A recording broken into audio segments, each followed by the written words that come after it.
So, dear friends, this morning you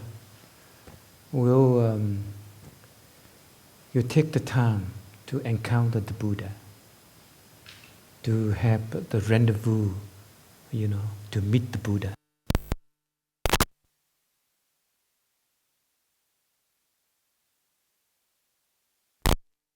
For our practice, and we go straight to the language of the Buddha. We don't need to have any commentaries, and we try to pick it out, the treasure, the jewels from the teaching of Buddha, and help us to deepen our practice. And there are people come to Plum Village and they say, it seems like Plum Village don't teach the sutra, but actually we do. In the winter we learn a lot of sutras, and throughout the years we learn the essence of the sutra. And today I would like to invite you to meet the Buddha by the sutra called All the Taints. It's called Sabasava, all the taints. Taint is like water that leaking out. The drop of water, but it's not clean water. It's leaking out.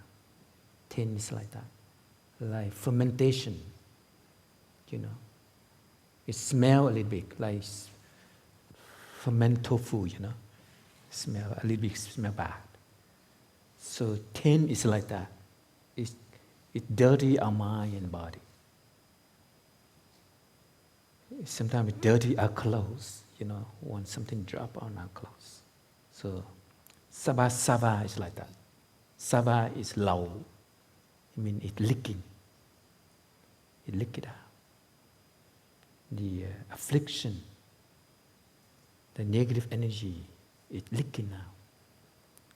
And this sutra help us to know how to take care of that sava or taints, or fermentation. This sutra is a sutra number 2 in Majjhima Nikaya, called Sabasava Sutra. Of course, we learn the sutra, but important is the really put into the practice. So, to learn is not enough, but to do it, to practice, and to really do the daily practice is very important. Because without practice, we only get mere knowledge. We only get the mere Dharma. It's not the real Dharma. So when we practice, we get the energy and we get the real Dharma, the right insight. So to learn the sutra is not enough, but to really do the practice. And daily practice is very important. And sometimes the practice is very challenging because, our mind has many tendencies. Our mind has many way of behaviors, of many functioning there. So when we do the practice of the Buddha, it tends to encounter blockage, stagnation, challenged energy. And that's why if we don't practice wholeheartedly, we easily give up. So even you don't feel much of the fruits of the practice, it's okay, just do it.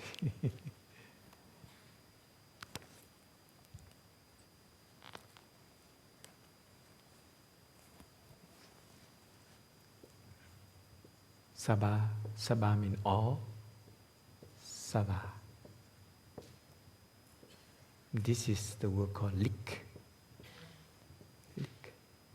or taint. taints or fermentation.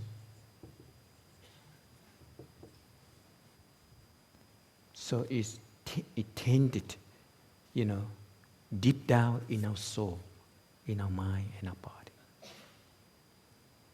And that's why we need the practice in order to, to transform this. Or we will leak out. All the affliction will leak out.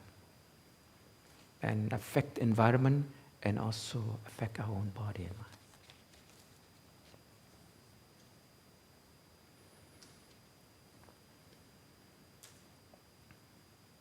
Bhikkhu, I shall teach you a discourse on the restraint of all sava or taints. Attain all sava. And this sutra, that's why it's called the Sutra of all taints. All the taint. Gọi là lầu tận. In Vietnamese, lầu tận. Sutra Trung Aham is equivalent to the Chinese character lầu tận. Sutra number 2. Sutra number 10. Kinh lầu tận. And Sava is so deep. It has affect our body mind so deep. It takes longer time, to purify. So if you practice only, on the surface, you cannot transform this. Sava is deeper affliction.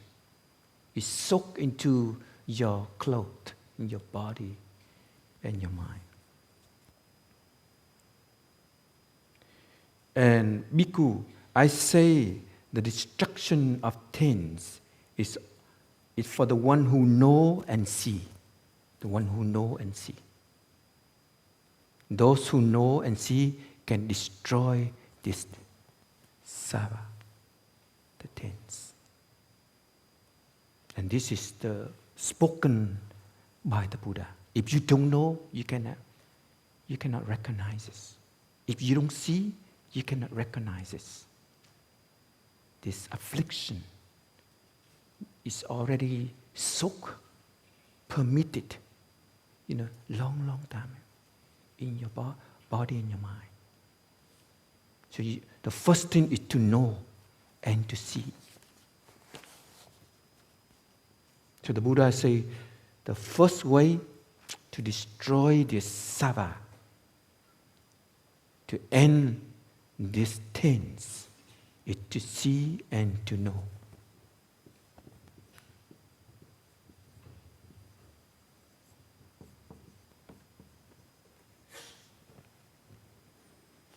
And see and know is not, it's the character of mindfulness. To see, I see, and I know. So, mindfulness is to see things as they are. Usually we don't see, that's why it keeps, controlling. It manipulating our life, our behavior, our way of life. So to see and to know. To see means kiến. To know means tri in Vietnamese. So the Buddha say, Bhikkhu, I say that the destruction of taints is for the one who knows and who sees. Not for the one who does not know and see. So the first requirement is to see, to know our mind. To see, to know our feeling. To see, to know our body.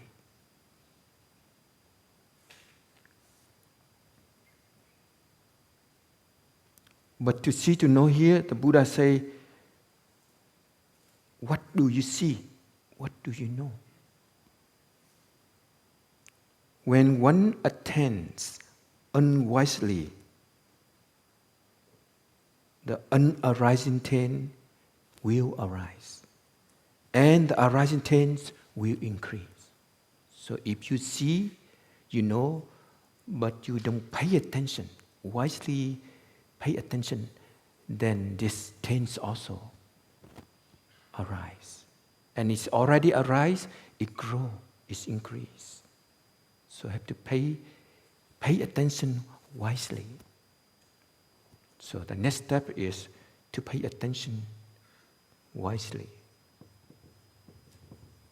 Wisely attend. Unwisely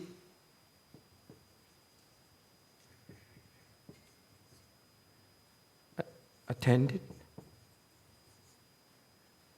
this taint will come,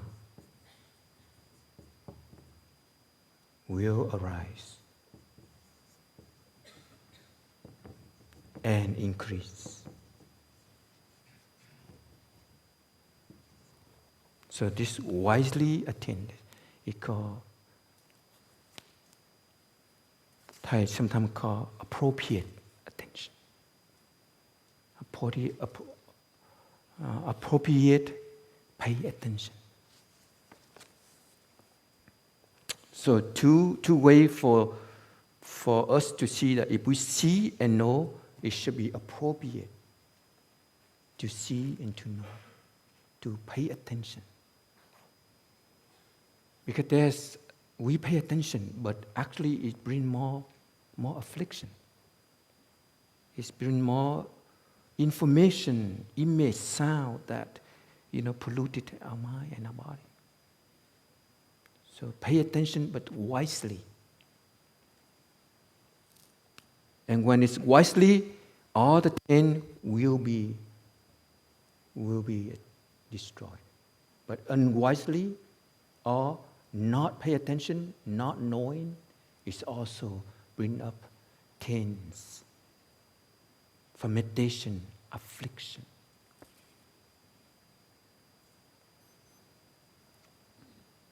I take one example. Okay, if you pay attention, right? We pay attention like watching movie. Over year, this movie, sound and image will go deep, penetrate deep into our soul, left behind many symptoms, traumatics, symptoms of violence, fear, frustration, anger. Lately I watched the news of the U.S. president debate, and I felt that they are not very good people. They talk about negative things, and I listened to a while. I said, okay, this is enough for me.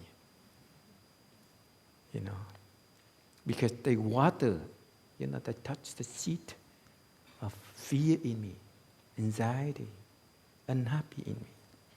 So pay attention, but have to be wisely. We have to select the thing that we want to see. You want to select, or you want to be attentive, appropriately the thing we want to hear. Can you believe you go on internet, movie, music, a lot of stuff that really polluted our mind. It makes us go down, bring us down. Sometimes it brings us in the direction of despair, feeling sad. And that's why to see and to know, but have to be appropriate. So be wisely, so be insightful. Not just I want to pay attention, but have to be appropriate. And we know because it brings affliction. When it's not appropriate, it brings affliction. It brings us down. It doesn't bring us, in a holy, healthy life. We give up our practice. The fire of our practice die die down. You feel a little bit boring, depressed. So pay attention, but it has to be appropriate, wily, insightful, intelligent.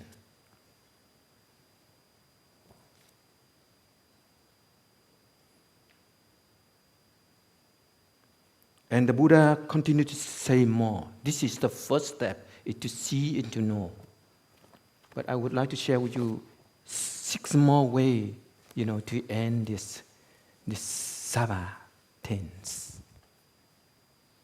The water, the polluted water, the intoxicated water that soak our body and mind, influence our way of life and behavior.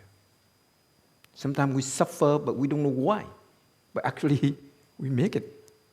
We paint, the picture of our own life. We use the colors, out there, and we paint, the picture of our soul.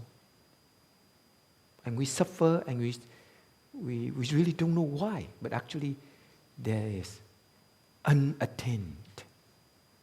There is unwisely attained.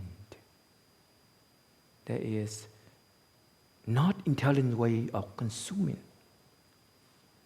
By the way of seeing, hearing, looking, thinking, and perceiving. The second way is to destroy this thing is by the way of seeing and by the way of restraining. The Buddha used the word restraining. Restraining, like in Vietnamese we call restraining is more like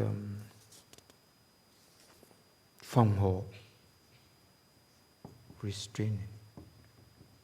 Like you are holding, you are guarding, restraining. You know that you go in there, you have a lot of tense, a lot of darkness, of emotion, fear, anger, frustration. Like if I continue to watch this kind of debate, I will bring a lot of fear in me. A little bit despair. What my country will be. So we have to restrain. Restraint is another way to destroy the taints. Not to allow it to be arise. And if it's already arise, you cut, you transform it. The third way is by the way of using. I don't know you understand or not, but using is the word of the Buddha. These are use appropriate, correct using, then it will abandon the tense. And I'm sure that we will learn more about this, the word using. In Vietnamese we call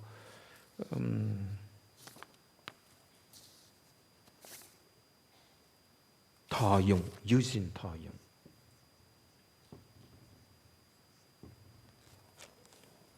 The thing that we receive, we consume, using, more like the word consuming, using. The fourth way to abandon the taints is by the way of enduring.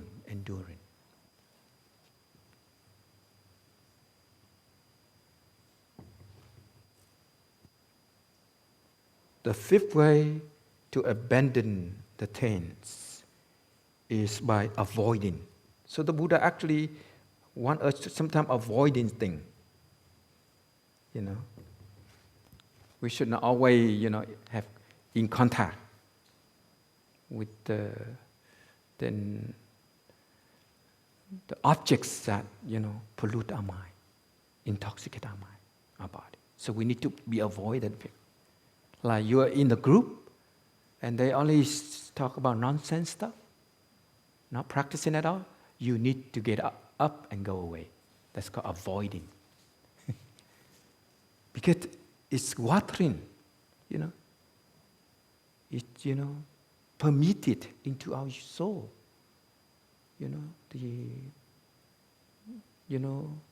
The way the environment is too bad, too negative.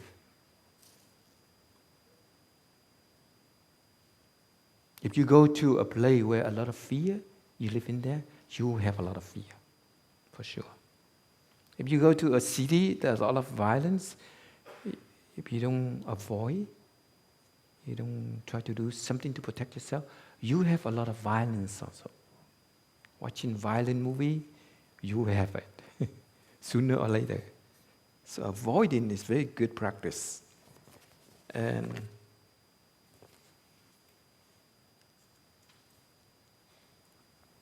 six,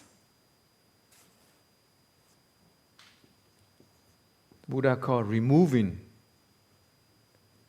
And seven, to abandon the taint is developing.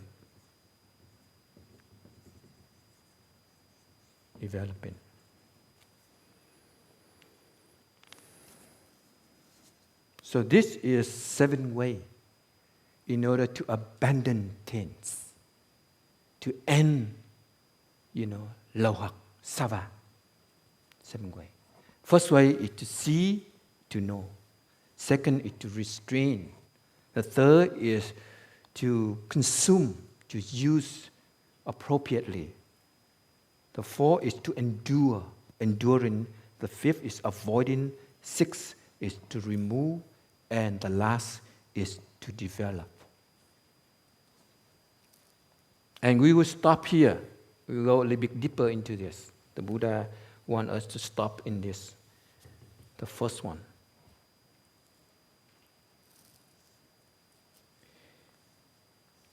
So, tend to be abandoned by sin. What does that mean, bhikkhus? What tends bhikkhu should be abandoned by sin?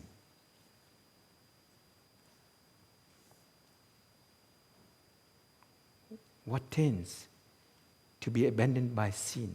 And the Buddha say, here, bhikkhu, the untaught, ordinary person who has no regard for the noble ones, and is unskillful, undisciplined in the Dharma, who has no regard for true man, and is unskillful and undisciplined in the Dharma, does not understand what things are fit for attention and what things are unfit for attention. So the Buddha makes it more clearly what we say. Those who are not learning, well learner, it could be spiritual way of life. It doesn't have to be Buddhism. But those who are not well learned, the Buddha used the word untaught, ordinary person. Dịch ra là phàm phu, không học, vô học. And who has no regard for the noble one, who doesn't believe in any teacher, in the noble teacher. So he doesn't have the belief, he doesn't have the one, that to be his guru, his teacher. We are lucky that we have the Buddha. If we are following the Buddha teaching, we have the Buddha as, a noble one to take refuge in. And the one who is unskilled and undisciplined in the Dharma, you are not knowing much the Dharma, unskilled. And you also not well disciplined, well trained in the Dharma. Then we will not see what is fit attention and what is unfit. The same word, wise or unwise, appropriate or inappropriate. Because if we don't learn the Dharma, we will not know what is appropriate and what is not appropriate. Sometimes we consume, that is bring a lot of suffering. We consume, we see, we hear, we think, we perceive, and bring a lot of affliction, bring a lot of taints.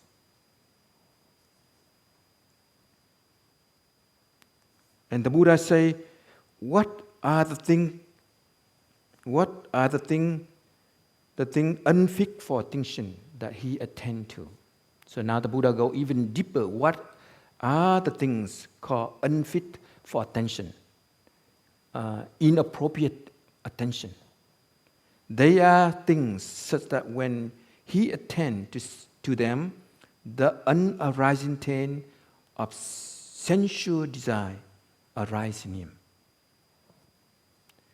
And the arising taint of sensual desire will increase. So that's called unfit for attention. The sensual desire will arise and also increase. Sensual desire, to be clear, the Buddha say we have sense organ, right? 6 sense organs. And when we see things, it can trigger a lot of desire. Sensual desire. It's more like craving, attachment.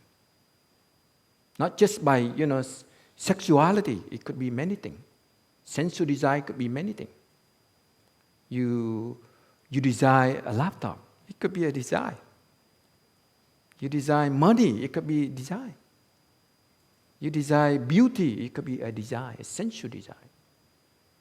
You desire a luxury, car. It could be a sensual desire. So sensual desire is not just, sexuality desire, but it's more, in a vast area of craving, attachment, and desire. So if we are not, pay attention appropriately, wisely, it could trigger a lot of sensual desire. And what happened? We run after it. I have to have that to be happy. I have to have her to be happy, Can you believe it? I have to have that kind of house to be happy. So that sensual desire will grow. So now we go a little bit deeper into this first called seeing.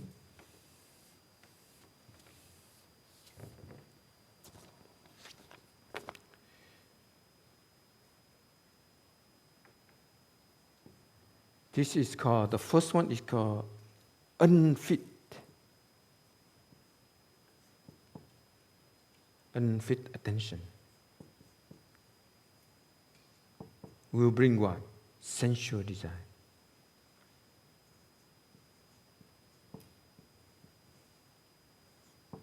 And everybody have to experience that. If we watch, we see, we hear, we think, we perceive, without, wisely, it brings sensual desire. Like you watch the movie, it brings sensual desire. You watch the internet, it brings sensual desire.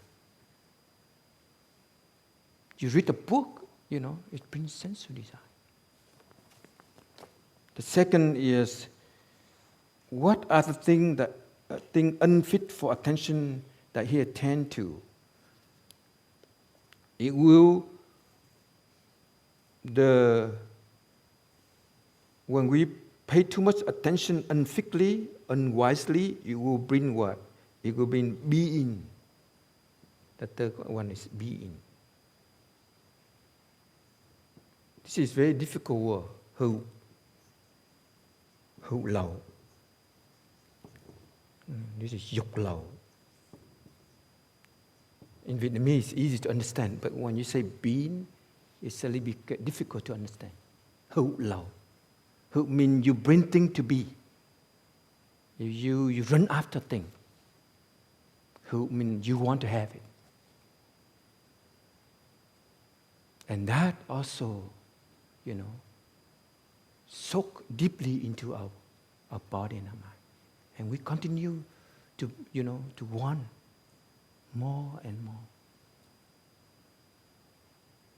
Hữu lậu. Being.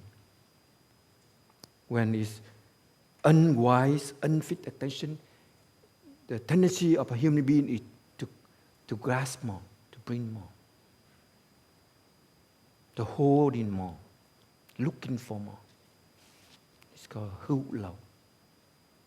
Hữu means you want to have a lot more. You're not satisfied, right now, what you have. You want more. And the third taints is called ignorance. The arising taint of ignorance will increase.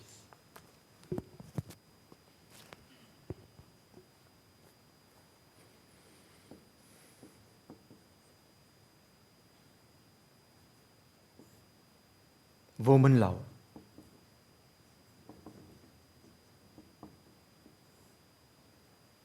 That's why unfit attention, inappropriate attention is so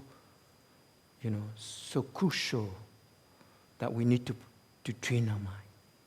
Attention, pay attention is very important, but have to be fit attention, appropriate attention. Not all attention, will bring mindfulness, concentration in inside. It should be wisely attention. It should be fit attention, fit to, to the way that it doesn't bring this sensual desire.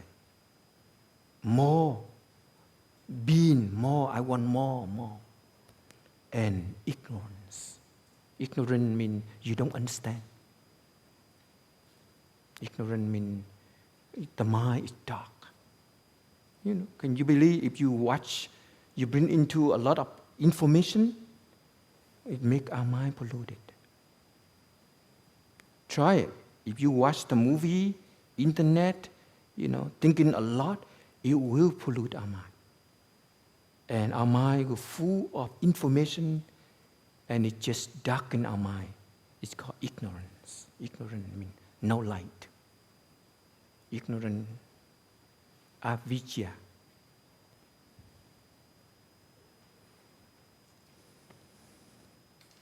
And the Buddha say, those who pay attention fitly, who pay attention wisely, who pay attention appropriately, will cut off all these three. That means you have to be limit your going online. If you go online too much, can't do it. Have to limit and select movies you want to watch. You have to select and the music that you want to listen. Of course, we don't want to ban everything, but we have to select the music. Certain music is very healing. Like if you listen to the nature music, it's very soothing. Actually, we need music. We need art, but we need to select. Also, we need to select the conversation we want to talk about. And we also, definitely, we want to select the way we want to think. Because these things, affect our life. It's just like, the professor, Japanese professor, his name is Emoto Masaru, when he experienced with water. And water actually influenced so much on its surrounding. If you say thank you to water, water is happy, and the particle of water become a flower. And if you say to water that I hate you, the water afraid, and the particle of the water turn out, a shape of like kind of fear. This doesn't work here. So our mind, our body is also sensitive, more like the water, more or less like the water. So this is the practice of, protecting our body and mind. Try to purify our body and mind. Not to have more things. more affliction that taints our body and mind. So the practice is called appropriate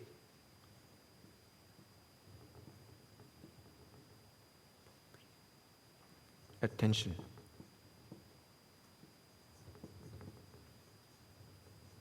Or wisely attention.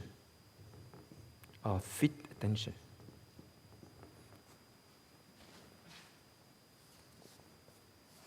I like autumn because autumn brings beautiful colors.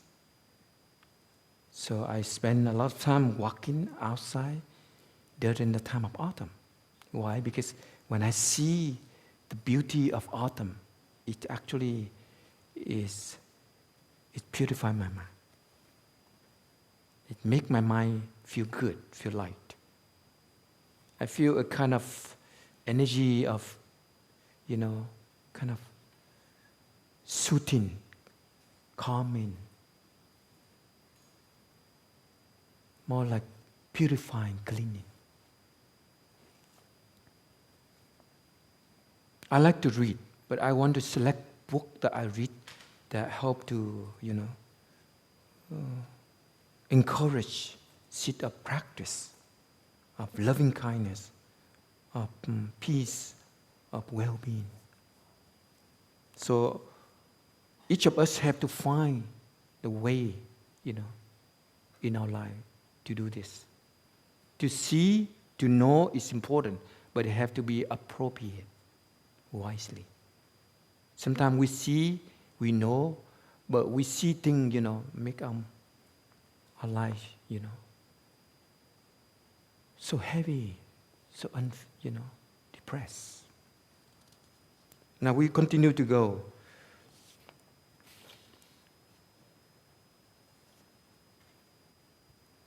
Ignorance is that we actually the opposite of seeing and knowing. So when we put into too much information, unwily attention of, violent, fear, despair, then it's also darken our mind and it brings ignorance that we cannot see who we are, what we are, how we feel. And the Buddha say, this is the way, if we don't practice, it will bring us to the unwise attention, it will bring us to the question, why I in the past? Why I exist in the past? Why I not exist in the past? So all the questions arise. What was I in the past? How I was in the past? Having seen what did I become in the past? So all this, doubt and question come up. And it's also make more, confusion and ignorance. That's why unwisely attention, thoughts, perceive, thinking, it bring a lot of confusion. And most of the confusion is we don't know who we are. Am I exist in the past? What was I in the past? And also the next is, what will I be in the future? So this is anxiety and fear. And also when we don't have a wise attention, it brings up the question like this, the vision like this. Is self exist for me? Or there's no self exist for me? I perceive self with a self. I perceive no self with a self. So a lot of, proposition come up in our mind. A lot of ideas, notion that bring up in our mind.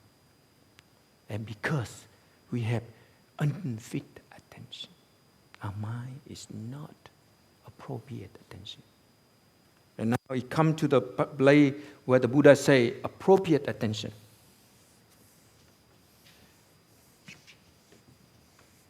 And this is very important part of the sutra.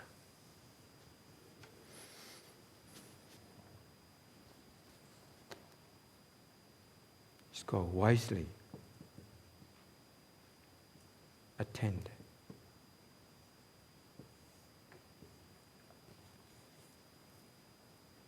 when we have wisely appropriate attend, then we'll cut off all this question.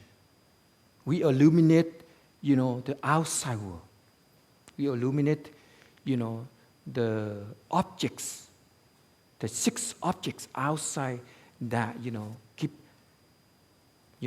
permit into our body and mind.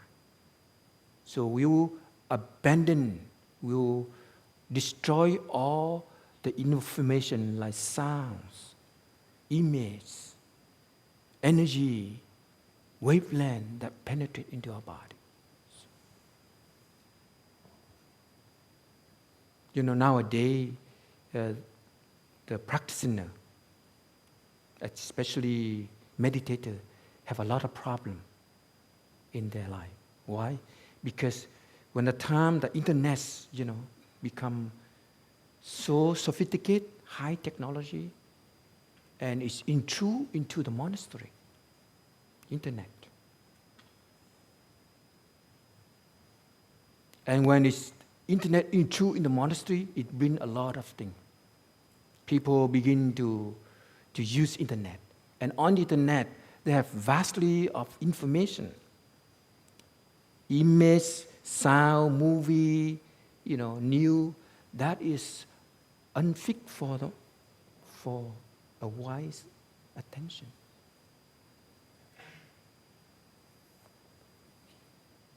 And that's why we cannot feel at peace in the monastery. When we go in this direction, it just paint our, the picture of our body and the picture of our mind. It just permitted all this taint that permitted into our soul.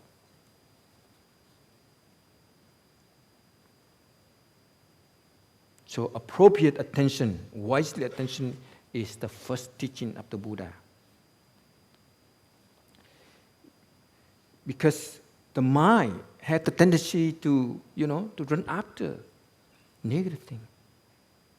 The mind has like a tendency of craving, the tendency of grasping. That's why to pay attention appropriately is very important. It's like the essence of the Buddhist, mindfulness. Mindfulness means you have to be careful with your mind. You have to be careful what you see, what you are hearing, what you are perceiving. And it goes deeper, what you are thinking. Because thinking pains our body and mind also. And then the Buddha says, when you are well attended, you are fixedly pay attention, you end all the question of unnecessary. Who I am, what I am, how I am. Because you know the way to purify your body. You find the true, the true person in you, the true human in you.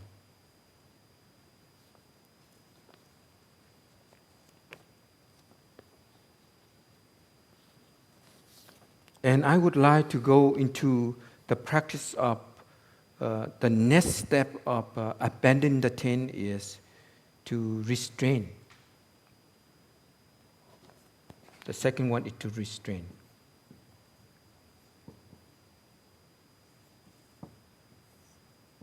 From home.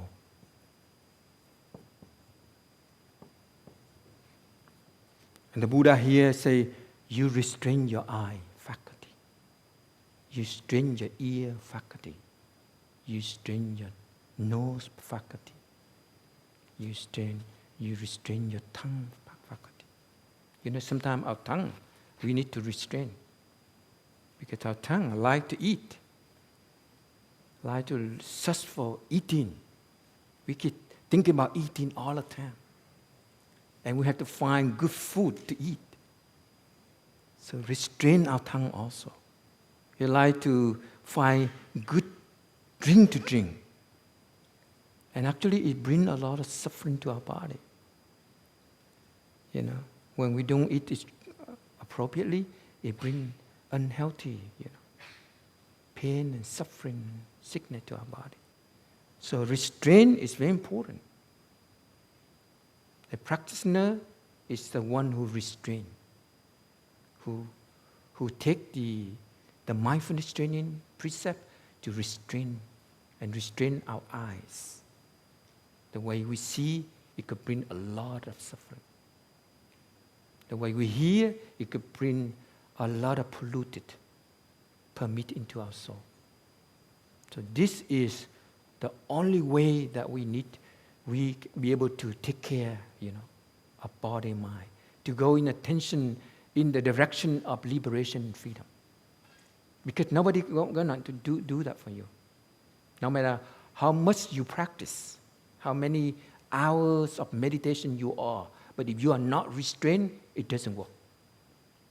For example, you watch a movie, just one movie, right?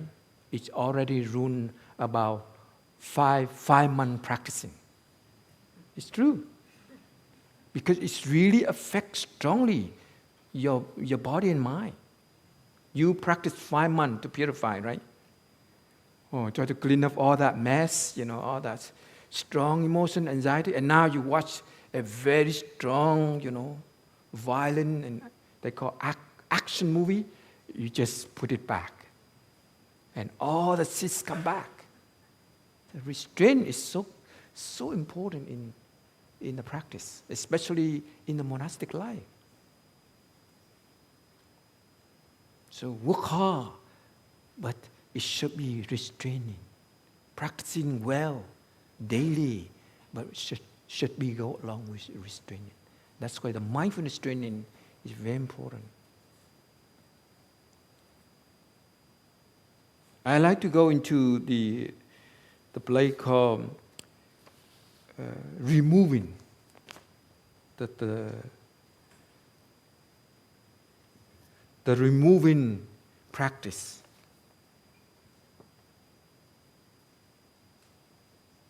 Moving, removing. The removing help to, destroy, to abandon taints. But, sometimes like we try to remove, we cut already. Just like, people cut the forest, cut down the forest. But the roots, of the forest are still there. So in 1 year or 2 years, if you don't do anything, it grow back again. Yeah, there's some forests here, they cut down everything. And only 1 year, everything, growing back. Even thicker. Small bush, small plant, but they are thicker than that. So removing, yes, it is practicing, but it's not enough. We need to unroot. We need to remove the roots, of affliction.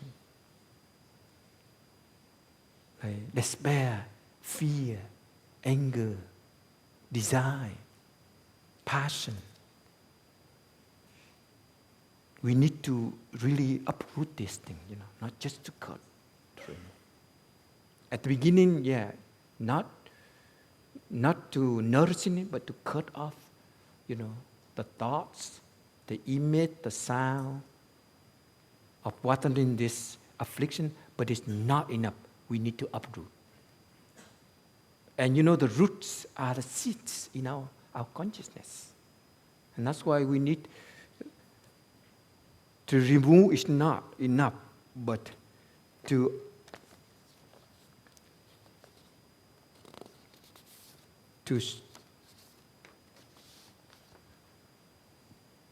transform the seed.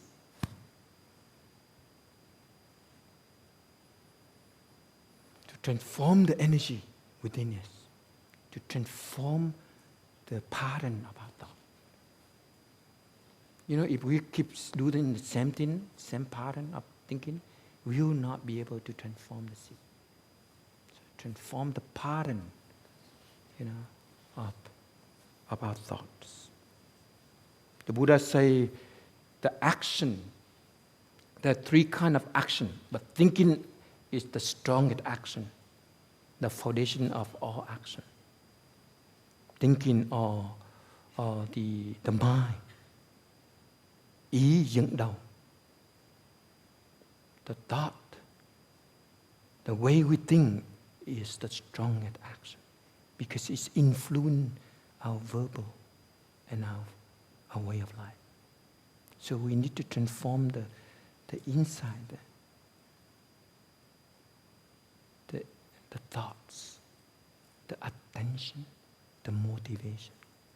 So what behind is the mind, the motivation. And we need to transform day by day. Sometimes we practice to a place where we stuck. We facing like a big block of stone. And that's where we know this need to be, uproot, to remove. And when they uproot into the surface, then that seed will not be there anymore. And this is a very important sutra for those who want to go deep into enlightenment, freedom, because it's all by pay attention. It's all by penetrating into it, into our mind, into our way of thinking, in a way of behavior. We have a pattern of thinking, we have a pattern of behavior, and we need to penetrate, go deep. That's why the practice sometimes is easy, but the practice sometimes is difficult. Why? Because to uproot the taints, the lâu hoặc, is not easy. The tùy miên is not easy. The latent energy, the deeper negative force is not easy. Yeah, if you want just to have some joy and happiness, it's very easy.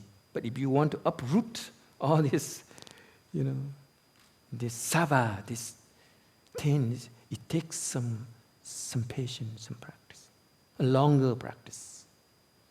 Last night we have a celebration for two brothers who graduate from 5-year programs. And actually, they're the first two brothers who graduated. In Plum we have 5 years program, monastic life, and these two brothers just graduated yesterday. And I say to the brother, for me 5 years, for me it's nothing, because I know my mind is deeper than that. There are so many things that go so deep, especially the seed of fear of death, fear of being abandoned, especially the seed of attachment is so deep in me. So 5 years, it's just the beginning. So for me, maybe the rest of my life, I probably not, be able to uproot all these seeds. So it takes, courageous to go deeper and deeper. And don't blame, why I'm so, so miserable, why I'm so despair, why my life is only facing a lot of difficulty and problem. It's actually the seeds that we receive many lifetime already. And nobody gonna uproot this seed for you. Actually, nobody gonna practice for you. Nobody gonna do sitting for you. You have to do it. Nobody gonna do walking for you. You have to do it. Nobody gonna, to remove the taint for you. You have to do it. Even someone love you much cannot do that for you. He or she only support you or share some of his insight, but you have to do it. So go deep by the way of wisely attention, penetrate deep down by concentration, by cutting, uprooting, seeing, destroying. That's why, A practitioner like a warrior. He's like going to the battle, and he's gonna destroy all the demons. And the more you go deeper, the more demon you will face. It's just like when you go into a more darkest place, the more light within it. That's a beautiful thing. The more you go through this, demon, attachment, deep fear, the more freedom you are. And that's the gift. The gift of, continue to go.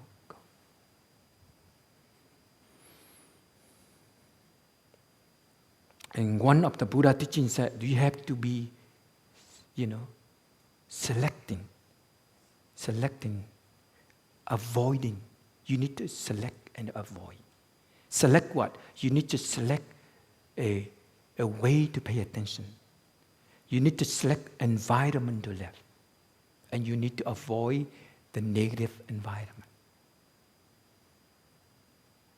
People who come to Plum this first time, they feel a lot of good energy here. They felt like they become a child again. The energy is so good, so they feel kind of healing. So put yourself in an environment where you feel a kind of purification healing. No more taints will permit into your body and mind. No more affliction, energy, will go deep into your body and mind. And the practice it should be real and clear with purification. No purification, practice is something wrong or just the outer form. It should be purified day by day, breath by breath. And sometimes we're stuck, don't give up, go on, because you're facing the block.